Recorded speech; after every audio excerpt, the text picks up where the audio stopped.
Testing the mic. How's everyone doing this evening? Good, thank you. So, I guess it's on now. So, I just wanted to officially kick off this wonderful program. My name is Elizabeth Hoff, and I am an eczema sufferer all my life.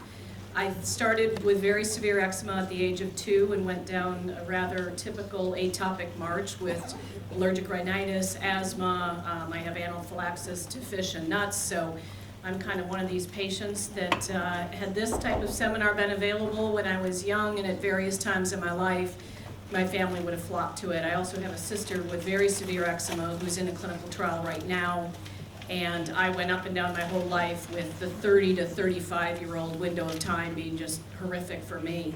So I started getting involved with the National Eczema Association based in California as a volunteer about 10 years ago. And I now am super pleased to be the chairwoman of the National Eczema Association. So I just want to thank the faculty of Mount Sinai, Rockefeller University for holding such an important conference. And I just get so excited. It's like, wow, this is like the decade of eczema. I mean, I'm over 40, I'm over 45, that's all you'll get. And, you know, there was just none of this when I was, yeah, I'll just stop at the 45. There was just none of this for my sisters, for me, for my parents, for the other people I knew with eczema, and it's just a heartbreaking disease that I think people have misunderstood for so long. And when I look at the investments that large companies are making in this disease, I am so grateful that they care, they are listening, they are investing in what all of us in this room understand better than the general public. And really it's affected many of our lives, either professionally or personally. So I just couldn't be more excited to kick off this program. So one housekeeping note, we're going to take questions at the very end, not during the talks or at the end of each talk, because we're going to try to keep moving. So if you have questions, write them down and hold them to the very end of the program. Really pleased to see the room pretty much filled up. I also want to remind you that this is a live webcast that's going international as well as nationally. We even have people from Alaska signed up, so yes, they are U.S., but hello, to the Alaskans. Beautiful time of year in New York. We also have Philippines people registered, Israel, Australia, Scotland, so all over the world there are many people watching us live. So again, just to give you the importance of how great this decade of eczema knowledge, research, investment, and really just appearance of eczema is going. So just a great time. I would like to kick the program off just right away. So I'm going to read throughout the day the bios of our incredible faculty. So the first one, okay, I'm over 45, so I've got the glasses. Not due to eczema and allergies, I might add. Is Dr. James Kruger. So Dr. Kruger is an MD and PhD. He's the head of the Laboratory for Investigative Dermatology at the Rockefeller University. He also serves as a physician, co-director, Center for Clinical and Translational Science at Rockefeller University Hospital, and he's the CEO of the Rockefeller University Hospital here in New York. It's just a beautiful venue and a beautiful area. Dr. Kruger earned his bachelor's degree from Princeton University and a PhD in virology and cell biology from the Rockefeller University.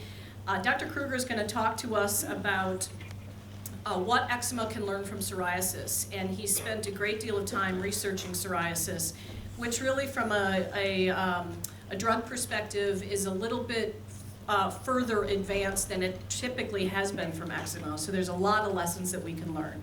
So Dr. Kruger, I'm going to pass it off to you, and thank you so much.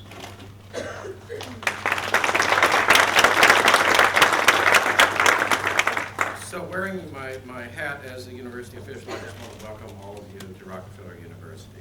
And to those of you outside of New York, welcome to New York. What do I do to, what's this? Well, no, I think that the computers, yeah, they're coming up.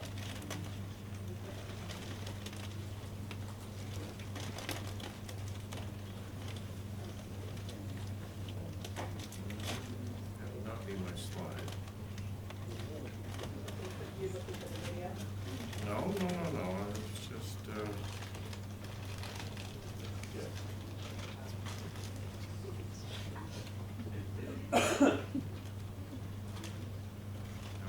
next slide up. Great. So what I'm going to do, I'm going to talk to you for about 20 minutes, and in that 20 minutes, I'm afraid I'm going to teach you more about psoriasis than you wish you do. But I hope you'll see that as we start talking about atopic dermatitis later, that many of the lessons that we have learned here begin to apply to atopic dermatitis. So now atopic dermatitis is following a logical path that we call translational medicine, and psoriasis has been doing this too. But I really date the era of translational medicine in psoriasis from about 1995, so 2 decades ago. And what I'd like to emphasize is before we started to do something that was deliberate scientific dissection of the disease, the way we found therapies to treat this disease was basically on the basis of luck and good observation. So we had drugs that were selected by serendipity, usually meaning that a physician was observing a patient who had some other disease and they got better on a drug, and lo and behold, it became a psoriasis treatment. We found some really interesting and crude drugs to treat people with, one of them being coal tar, which is the stuff that you see in a bottle here. And what we would do with it is smear it all over the surface of people's skin, usually shine some ultraviolet light on them at the same time, and they would get remarkably better, but for relatively short periods of time. So that's an example of a medication where we really didn't know how it worked, and I'm not sure we still know how it worked. But I would just use this in contrast to the translational medicine approach, which seeks to define and understand cellular and molecular features of disease, and then use this information to develop directed therapies to causes of diseases. I think psoriasis is one of the best examples across all of medicine in how this approach has unfolded over a period of about 2 decades.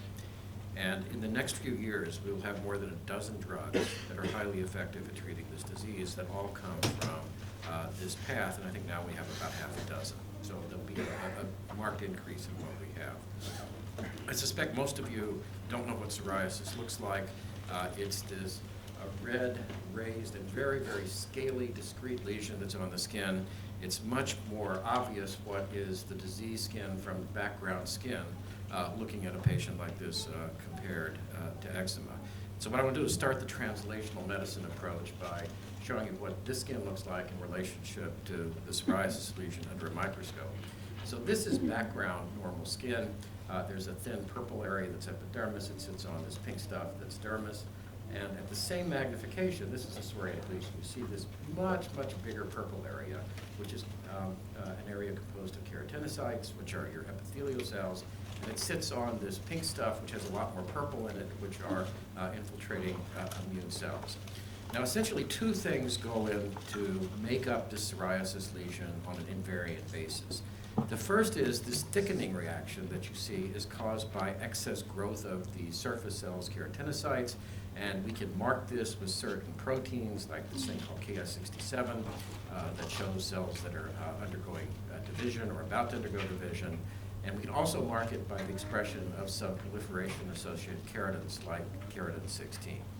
Now, this picture is always together with immune cells that are in excess and infiltrating these different skin regions. So we have here immunostating for many T-cells, and you can see how many more there are here compared to background skin.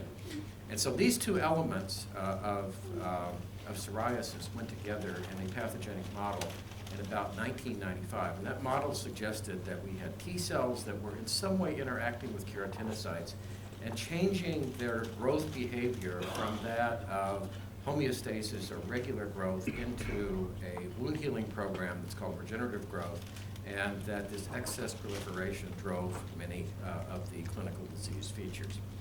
Now, this model was set up on the basis of an experiment that we did at Rockefeller in 1994, 1995. And that experiment was based upon the idea that in the skin of psoriasis lesions, there were many T lymphocytes that had an activated phenotype, and that activation phenotype included high-level expression of something called the IL-2 receptor. So this is a receptor that recognizes a cytokine called IL-2, and we used the expression of this receptor to allow a toxin to be targeted to this cell by having IL-2, the correct cytokine that binds the receptor. And essentially what happens is the cell that bears this receptor would take up this fusion protein, it's a toxin, and in the cytoplasm of the cell, it would inhibit protein synthesis, and the consequence of inhibited protein synthesis is the cell undergoes death.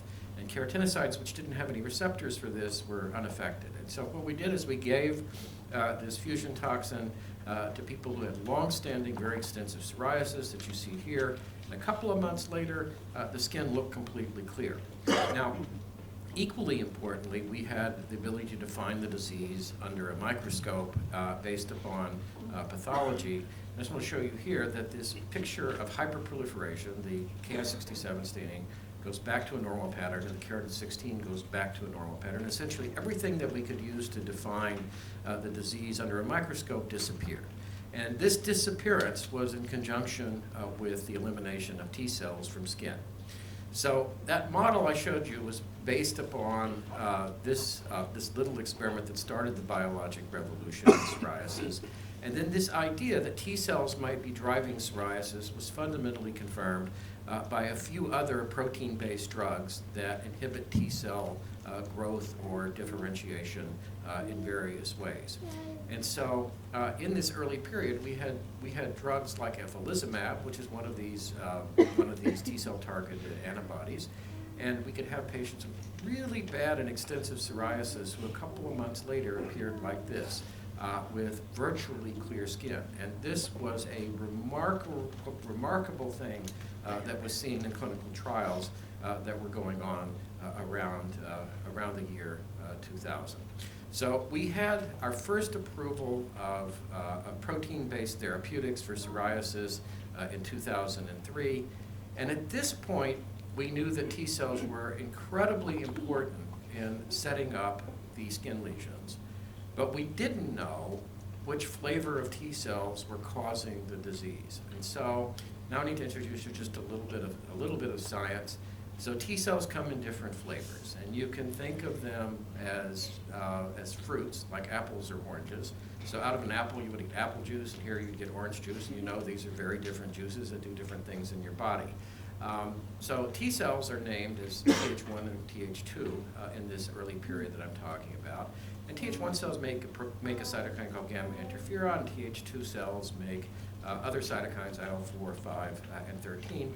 And the idea of pathogenic immunity and normal immunity at the time was all of it could virtually be explained by the balance of Th1 and Th2 cells, and that there were some diseases, such as psoriasis, which were conceptualized as Th1 cell diseases, and other diseases, such as atopic dermatitis, that were conceptualized as Th2 diseases. And within this, so the flavor of juice makes a tremendous difference in terms of what happens. So here is gamma interferon, the juice of the Th1 cell. And what it does is it binds to receptors that are present on keratinocytes and other kinds of cells, and it induces, through effects on gene transcription, essentially in the nucleus, it causes many other proteins to be made.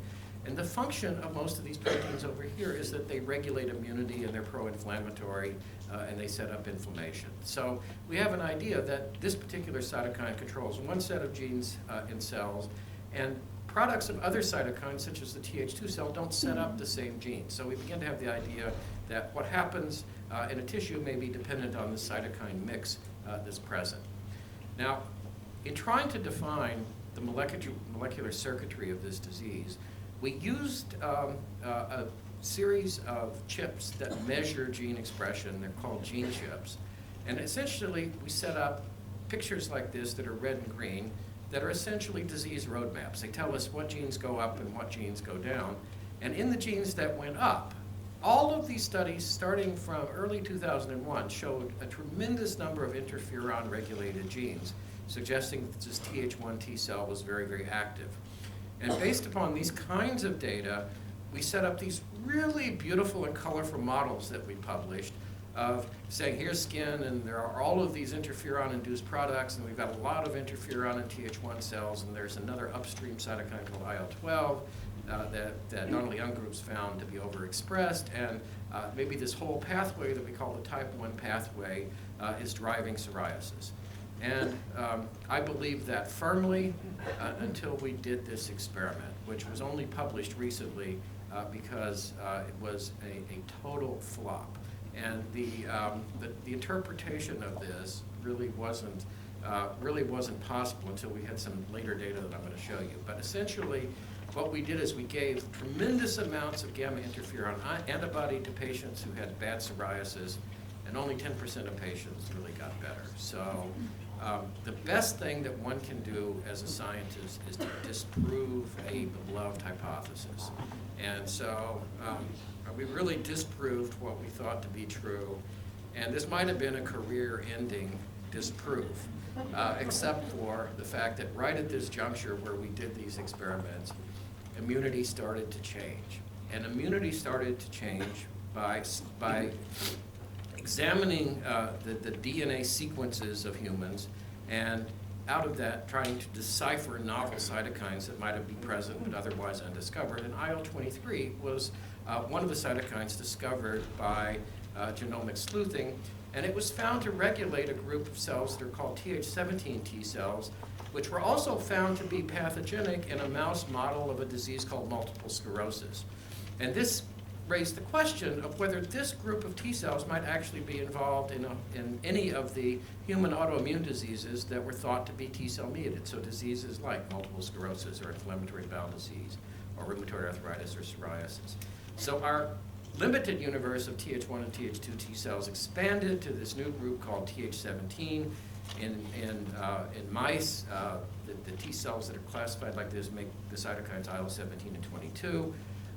The 17 is regulated by this cytokine called IL-23, and this works in mice, but as we've gone on in humans, we have to reassign IL-22 to a different T-cell subset. There's another set called Th9 and a few others, but the one I want to focus on here is this Th17 cell. The cytokine IL-23 has two protein chains. One's called P19, one is called P40. Bindo receptor stimulates the Th17 response. So with the recognition that this pathway existed, we went and asked, is IL-23 expressed in psoriasis lesions? And we found through measuring mRNA, and this is a graph of uninvolved versus the diseased skin on a logarithmic scale. So there's tremendously consistent upregulation of IL-23 message in lesions, which led to the question, are there Th17 T-cells? And so right in this period, 2008, we identified that there were a lot of Th17 T-cells in psoriasis skin lesions compared to blood in the same person, along with a very, very substantial Th1 population. Now, this particular technique says the cells are present. It doesn't say they're activated. To look at activation of different subsets, we use mRNA expression that's measured by techniques that aren't so terribly important.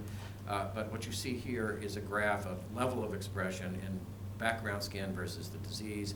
You see gamma interferon is much higher here by this bar. And likewise, IL-17 is much higher and IL-22 is much higher. So it looks like all of these T-cell subsets, Th17, Th22, gamma interferon, Th1, are present and very highly activated in psoriasis. And so this led us to a much more complex model of the disease, which said that we have another cell set that's making these in skin, and these cells, the T cells, become activated. And then ultimately, the effects of the cytokines made by each of these are rendered through the keratinocyte, which has receptors for all of them, and the output of this is the same idea that there are many inflammatory proteins made that set a feedback loop up, and we have perpetual disease because this process keeps going. And really the first test of this hypothesis was with two monoclonal antibodies to the P40, common P40 subunit between these two, so that IL-12 and IL-23 were knocked out. I just want to show you from the very first experiment that was done with ustekinumab. Here we have a patient with very extensive psoriasis. This patient received a single dose of the antibody, and 16 weeks later, we have this result. The skin looked completely clear. And this happened in all 4 of 4 people that received this particular dose, a very small study that led to a highly exciting result that, of course, needed to be repeated in big, proper studies. And so the result in a big, proper study is, first, that if a psoriasis patient gets a placebo medication, 3 or 4% of patients have a high-grade improvement response because this disease is very stable. If they receive this antibody, then somewhere between 60 and 70% of patients 12 weeks later have a clinical result that we call a PASI 75. So it's close to clearing of the skin. Now, this wasn't the point of maximal improvement. If you followed patients out a bit longer, more than 80% of patients would have this kind of response after about 24 weeks of treatment with the antibody. And if the antibody was re-injected every 3 months, what you see here is that you could have stable control of disease over a period of many years. Okay, so now to fast forward. We didn't know which of these T-cell subsets were actually most important in creating the disease phenotype. And we started to dissect what's really important with a large series of monoclonal antibodies that bound to these immune cytokines: anti-IL-23, anti-IL-17, anti-IL-22, and I've already told you about anti-gamma interferon that doesn't work very well. And as it turns out, blocking IL-22 doesn't work very well. But blocking either IL-23 or IL-17 does work extremely well. And there have been 3 different antibodies to IL-17 that have all told us essentially the same message about the importance of this particular cytokine in psoriasis. So this is the relevant receptor for IL-17. It's composed of 2 blue protein chains and 1 green protein chain. And there are ligands, IL-17 isoforms, that bind to it. Essentially what we have is 2 different monoclonal antibodies that bind to the ligands and block the binding to the receptor, so they shut off this pathway here. And we have 1 antibody that binds to the receptor. It shuts off the ability of the cytokines to bind. So both of them shut off signaling through the IL-17 receptor. And so here we have what I think is the very first experiment that was made public with what happens when the IL-17 pathway is blocked. It was an experiment that involved only 20 patients who were given very, very high doses of this antibody intravenously. And it was done at a time when we thought IL-17 added a bit to inflammation in the disease, but that there was no way it could create a complex disease phenotype. But here's what happened in this little proof of concept study. A patient with very extensive psoriasis 2 weeks later has disease that's clearly less red, and you probably can't appreciate it, but the disease is substantially less thick. And by 6 weeks, we have only what's called post-inflammatory hyperpigmentation. There are some dark spots on the skin, but there's nothing that looks like psoriasis. And this kind of result was seen in 7 of 8 patients that were treated with a high-dose antibody, and the disease improvement onset was really rapid, so that within 2 weeks one could see improvement. And here's a biopsy of the lesion, so you can see at baseline we have this thick epidermis that's Keratin-16 positive, and at day 43 we have a picture that looks very much like the background non-lesional skin. So based on histology and mRNA measures of keratin expression or cell proliferation, this disease was turned off in 2 weeks by blocking IL-17, and then it takes a little bit longer for the full clinical effect to be seen. And that little proof of concept led to a much bigger study, a proper study that involved a couple of hundred patients who are getting this drug at different doses and different schedules, but essentially the placebo response is very, very low, and the response to high doses of drug is 80 to 90% of patients having a very, very high and satisfactory improvement response. And what that said was this particular pathway, IL-23 driving the Th17 T-cell and some feedback, is the probable central T-cell circuit in the disease, and that our effective therapeutics that we're working on are now targeted to this axis. So we have 3 antibodies that target the IL-17 axis, with 1 very likely to have FDA approval in the next 2 to 3 months. There are 3 antibodies in development that target IL-23. There are small molecule inhibitors of this pathway that are at least on the drawing board.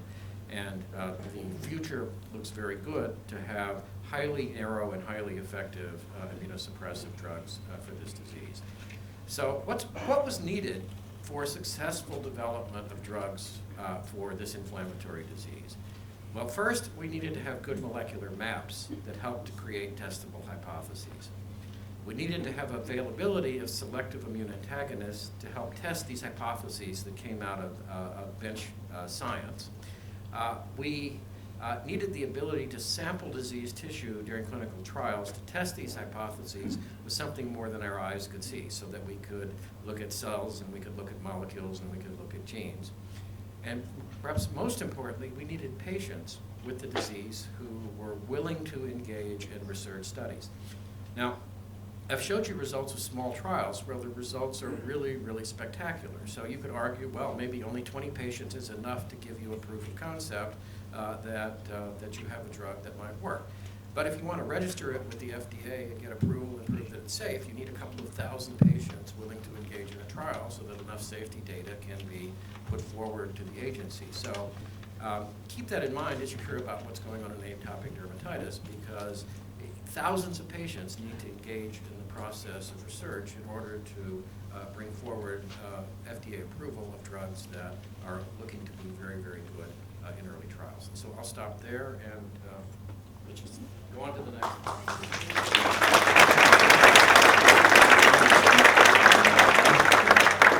Thank you, Dr. Kruger. I think that really sets the stage and really more validates what I was saying, that there's always lessons in medicine from one area to another, and psoriasis really led the way in many of these early research and then drug development.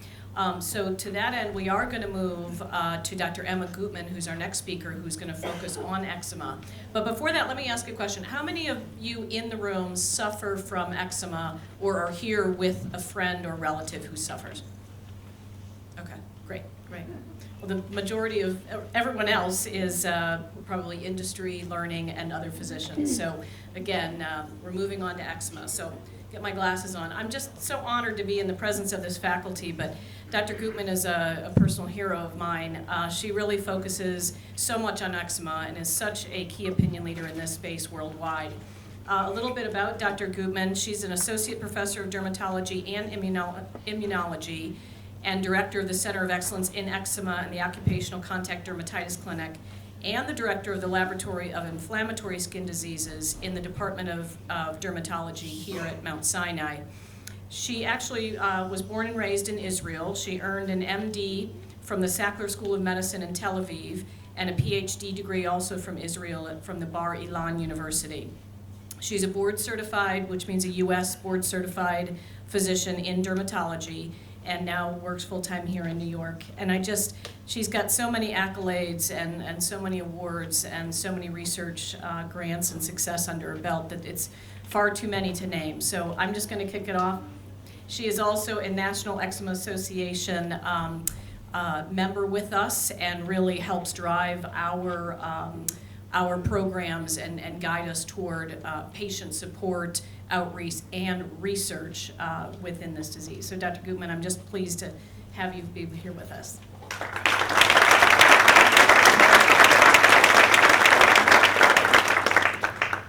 First of all, I really want to thank my patients, because most of the people you see here are my patients that came and supported this. And I think we are now at a very important juncture in eczema, and only with joint forces, the patients, the academia, and the pharma that are interested in eczema, and now more and more companies are joining this effort. Only together we can make a difference in this disease.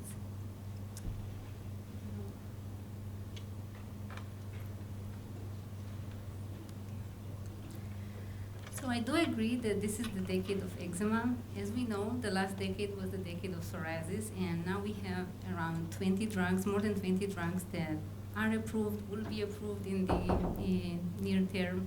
And in eczema, right now we don't have any approved, but I think in the next 5 years we'll face approval for one and hopefully more than one. And by the way, I also have eczema. In fact, my husband can tell you that last year at the American Academy of Dermatology, I had so severe eczema that at 10 p.m. we had to rush to Duane Reade to buy a whole jar of transinon that I had to put all over the body. So I guess I have a personal interest or a conflict of interest here. So what is atopic dermatitis? I don't really need to introduce the disease to you, but this is the most common skin disease. So for me, it was surprising that companies actually focused on psoriasis for so many years because eczema is actually more common. And now it becomes actually the prevalence is rising. And we are talking about 3 to 7% of the adults and up to 25% of the children worldwide. 25% in Japan and Korea, and 15% of the children in the United States. So really large numbers. We are talking about a third of these that are moderate to severe or up to a third. So again, very large numbers, and these were previously unrecognized to be so large. In 85% of the cases, the disease starts before the age of 5, early onset, but it definitely starts in adults as well, as we all know. So atopic dermatitis is also considered the itch that rashes because always we have an itch before the rash starts, and there is this cycle that we need to break here. And it has several associations with other atopic diseases such as asthma, about 30% of the patients, hay fever, seasonal and food allergies. And many times we'll see families that, like in my family, one child had severe asthma, one child had atopic dermatitis. We have a large effect on the quality of life, really significant impact on the quality of life. I took this slide from my collaborator, Donald Young. So there is commonly association with divorce in parents and in patients. Imagine if people don't sleep, they are edgy, and of course it will affect all their social interactions. And there are adverse effects with social interactions, particularly when there is a facial and hand involvement. Now, in atopic dermatitis, for many years we knew that there are two abnormalities. There is abnormality of the outer layer of the skin, or the skin barrier or epidermal barrier, and there is penetration of irritants and allergens. And there are abnormalities in the immune abnormalities. However, we didn't know what comes first. And unlike psoriasis that is treated successfully, as you heard, very successfully, using specific therapies now, targeting single molecules, mostly biologics, but also small molecules, the treatment options today are very limited for eczema. Basically, what do we have for moderate to severe patients? We have oral steroids that I don't need to tell you how detrimental they are. We have cyclosporine that was also a treatment for psoriasis, but I don't think many prescribe now cyclosporine for psoriasis. And we have methotrexate, phototherapy, and other treatments that we really don't like to go there, but we sometimes have to go there. Now, the lack of adequate treatment stems in part for eczema from the incomplete understanding of the mechanisms of the disease, or the incomplete understanding that we had up to quite recently. And as we discussed, for many years, there was this active debate whether the primary defect is epidermal or immune, and I think this really hindered the therapeutic development. Now we really, partly from my work and others, we are really experiencing a paradigm shift in the pathogenesis of eczema or atopic dermatitis. We now start to think that it is the actions of the cytokines that Jim described so well, the Th2 cytokines, IL-4, IL-13, IL-31, and the Th22 cytokine, IL-22, but there is also some role to Th17 and the IL-17 that start acting on the barrier, on the skin barrier, on the outer layer of the skin, and they start producing the abnormality that you ultimately see in eczema with the thick skin, with the itch and scratch, and lichenification. Lichenification is the increased thickness of the skin. And that goes through to chronic disease where we have thickened skin and the terrible itch that we experience. Now, recent therapeutic developments, among which clinical trials with a specific immune antagonist that targets the interleukin-4 receptor, demonstrated rapid reversal of disease activity, as I'll show you soon. And this really provided a proof of the immune nature of the disease of atopic dermatitis and really opened the door for a new paradigm and for other new therapeutic developments and specific treatments. So what is the current management of atopic dermatitis? It's really poor, but I'll do an overview. Skin hydration, emollients, topical and systemic antibiotics, topical and systemic steroids, and we have steroid-sparing agents that all of us prescribe, not all of them so effective, but for certain areas we have to give them, such as Elidel, Protopic, and we have Cyclosporine A, the systemic ones, Celsep, Methotrexate, Imuran, and UV. And we also have anti-itch medications, antihistamines. They don't really help the disease. They just help a little bit with the itch, but not much. And corticosteroids, topical steroids, we all know are effective, but have long-term side effects, such as you see here, skin atrophy and stria. And systemic steroids have many side effects, both short and long-term, including diabetes, hypertension, glaucoma, and many others. And systemic steroids may bring rapid control, as many of you experienced, but often precipitate a rebound, and ultimately they are really detrimental long-term. What do we have steroid-sparing? Topical immune inhibitors, such as Elidel and Protopic. We have UV light that is effective, but you need to go 3 times a week to the doctor's office, or at least twice a week, and it's not feasible with many people's schedule. And we have systemic immune inhibitors, such as Cyclosporine A, Celsep, Methotrexate, and Imuran. Now, Elidel cream and Protopic ointment, they are licensed for patients over 2 years old with mild to moderate eczema. Now, safety, as dermatologists, we all will tell you that they are safe. In controlled trials, they appear to be safe both in adults and children. In 2005, the FDA issued warnings about a possible link between these topical drugs and cancer, but these are only from animal studies. So I don't see an issue with safety, but I'm not sure they are so effective. UV light treatment, they are effective and safe, highly inconvenient, 3 times a week, as we said, but they do improve. As you see here, quite rapid improvement. Oral cyclosporine, effective treatment. It's an immune suppressant that is used for transplant patients, and we usually give it for moderate to severe disease. According to many studies, 55 to 75% improvement. It's only safe for short-term use. My chairman published several papers on this, showing permanent kidney damage after 1 year of use, and definitely after 2 years. Now, here is the place to say that it's not FDA approved for eczema. It is FDA approved for psoriasis, but not for eczema. It has significant long-term toxicities, such as increased blood pressure, permanent renal function abnormalities after 1 to 2 years, and it increases cancer risk. So definitely not a drug we like to use a lot.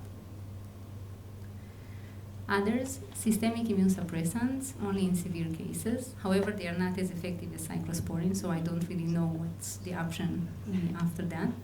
And they cause many side effects, and none are FDA approved for atopic dermatitis.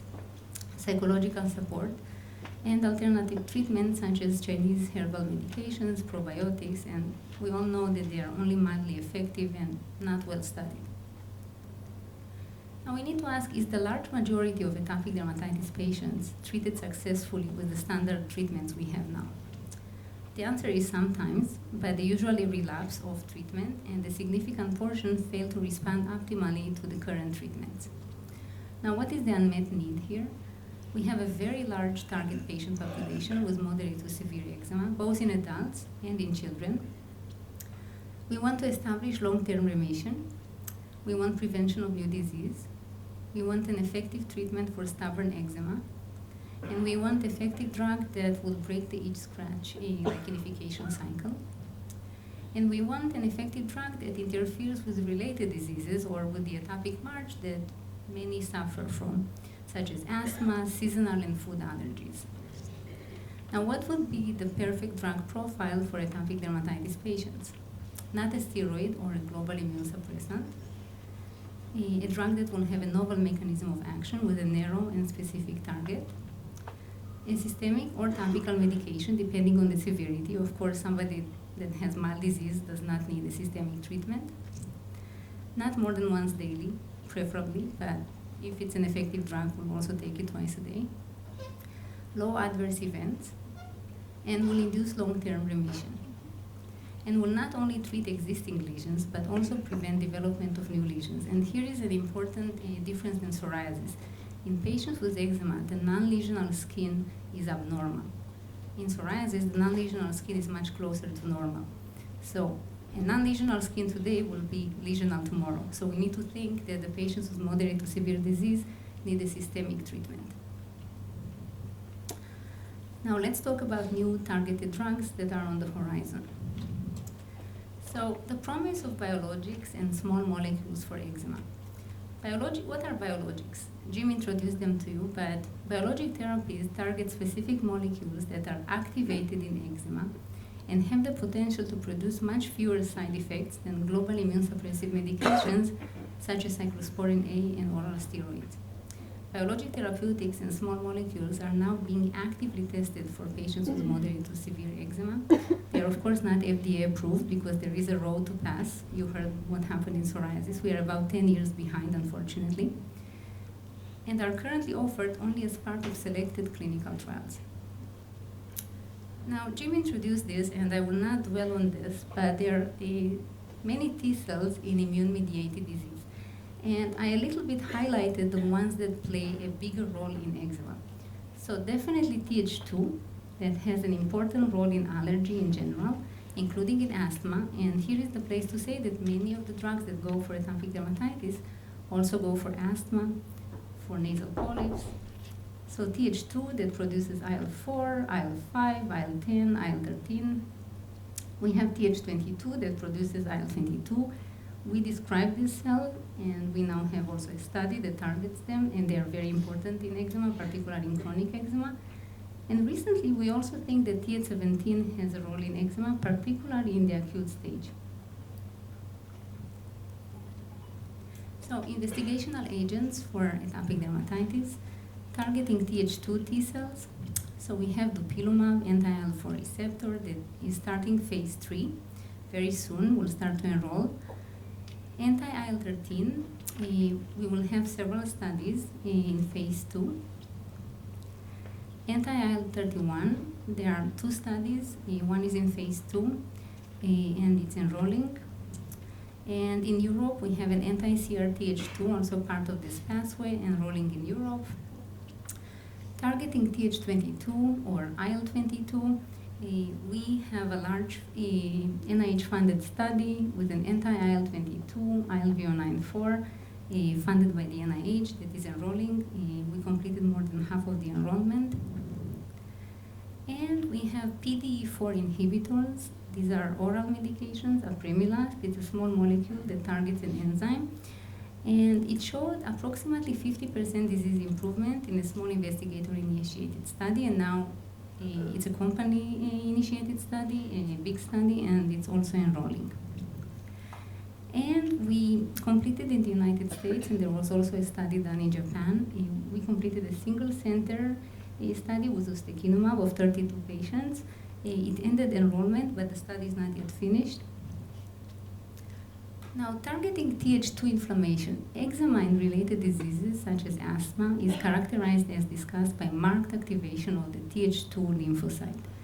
The products of these lymphocytes are now targeted in phase 2 and 3 clinical trials by dupilumab, which is anti-interleukin-4 receptor, anti-IL-13, anti-IL-31, and TSLP receptor. And dupilumab is the first successful biologic drug developed for eczema that moves to phase 3, which is very exciting to us, with very promising results of phase 2, not only in eczema, but also in asthma and in nasal polyps. These clinical trials are or will be conducted at several centers in the United States, including Mount Sinai. So I just want to show you the very exciting phase 1 and 2 data very, very briefly of dupilumab. So the proof of concept of dupilumab was a small study of 67 patients, only 4 weeks, with weekly injections of the higher dose, which was 300 milligram dupilumab, 150 milligram dupilumab, 75, or placebo. As you see, a very small study. I analyzed the biopsies of this study, and Mount Sinai was a center of this study as well. So as you can see here, in only 4 weeks, 71.4% of the patients in the higher dose achieved EASI-50. As you heard from Jim, EASI-50 is a measure of improvement in clinical trials for eczema. In psoriasis, it's PASI. And clearly there is a dose response here when placebo, in eczema, placebo shows high response, and they did show some response in placebo, but clearly a very nice dose response here in only 4 weeks. And here it's another study in which you see that if you give dupilumab together with topical steroids, there is 100% of the patients that are EASI-50 responders. So dupilumab plus topical steroids, this is very impressive, 100% in 28 days or 30 days. And if you look at the pruritus, it really decreases significantly compared to placebo. Now we wanted to compare, we did a study with cyclosporine, a 12-week study with cyclosporine. We wanted to see how that is comparable with the dupilumab 300 milligrams. So dupilumab 300 milligrams of 4 weeks produces about 70% improvement. The same improvement we see with cyclosporine, that is such a strong medication, in 12 weeks. This is another example. This is the part of the phase 2. It's a 12-week study in which dupilumab was given alone as monotherapy. And you can see that 85.5% of the patients with a higher dose of dupilumab achieved EASI-50 and 61.8% achieved EASI-75. This starts to look very close to the psoriasis results. Now, the most important issue that I want to show here is that they showed a reduction in skin infections. We all know that skin infections are a major concern for patients with eczema. So there was a major reduction in skin infections with dupilumab. So when you improve the immune system, you basically improve the barrier and you reduce the infections. Now, targeting eczema with drugs that are effective for psoriasis. Eczema is characterized by activation of several immune pathways, as we discussed. It's a little more complex actually than psoriasis, including some that are common with psoriasis, and there are existing biologics for psoriasis that might actually be applied to eczema. Ustekinumab is a highly efficacious FDA-approved drug now for the treatment of psoriasis, and is now in clinical trials for eczema. As I said, we ended the trial, but we didn't yet analyze it, and maybe didn't end because still patients are receiving the drug, just ended the enrollment. And there is a drug, anti-Th17. So there is a drug that will soon gain FDA approval for psoriasis, anti-Th17. And we will conduct an eczema study at Mount Sinai with anti-Th17 after the FDA approval for psoriasis. And we performed a single-center eczema study with ustekinumab at the Rockefeller University that soon is ending. Now, targeting Th22, last but not least, I think it's a very exciting new target. This was my first paper as last author. We have shown that eczema is associated with a new T-cell lymphocyte, Th22, that produces an inflammatory product, interleukin-22, which we associated with eczema disease severity. And we have received last year NIH funding to perform a clinical trial in patients with eczema with an anti-IL-22 antagonist, ILV094. And since IL-22 is also involved in thickening of the skin, this treatment might prove to be effective for the chronic phase of eczema. And this clinical trial is conducted at 2 medical centers, Mount Sinai Dermatology and the Rockefeller University Hospital. It's a very exciting study. Now, how should we encourage novel drug development? I think we have a lot of power to actually encourage novel drug development. The eczema patients, I think, are the most important asset in encouraging this development of novel treatments. And that's why I thank you so much for coming, because we need to show presence. And what do we need to do? We need to actively participate in clinical trials that include skin biopsies. As Jim told you, we learned a lot from biopsies, so please allow us to do them. It's important to allow rapid development and FDA approval of new drugs. We need to encourage research through the National Eczema Association. We need to lobby for a congressional campaign for eczema as a common disease, as was done in psoriasis by the National Psoriasis Foundation and patient advocates, and Dr. Lebel was extremely instrumental there. We need to develop data for the existing unmet need and associated comorbidities. One that I think you'll hear much more about is alopecia areata, because I want to make it a comorbidity of atopic dermatitis. Many of you have alopecia areata, and I'm sure it's a comorbidity. And this is important for drug companies to encourage development of new treatments. So please help us to help you. That's the bottom line. So, conclusions: promising preliminary results suggest that biologics have the potential to be highly effective and safe for eczema. We hope that eczema will soon join the group of inflammatory diseases such as psoriasis. You heard the success story of psoriasis, asthma, and rheumatoid arthritis that are very successfully treated with biologics and other antagonists. And I think we really are moving forward to a path for better treatments for patients with eczema. I'm very excited. Thank you so much.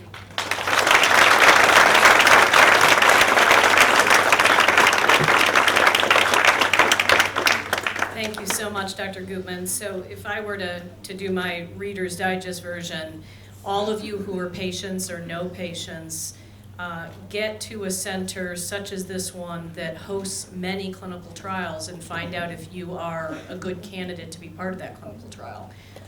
The more patients and the faster that these enroll, the faster they get through the regulatory process of the U.S. And I know some of you here are part of a clinical trial, and it's game-changing. Maybe you get the placebo drug and maybe you don't, but you're really engaging in science and helping push these drugs faster through the U.S. process. So it's just super important to investigate whether you might be a candidate for these trials.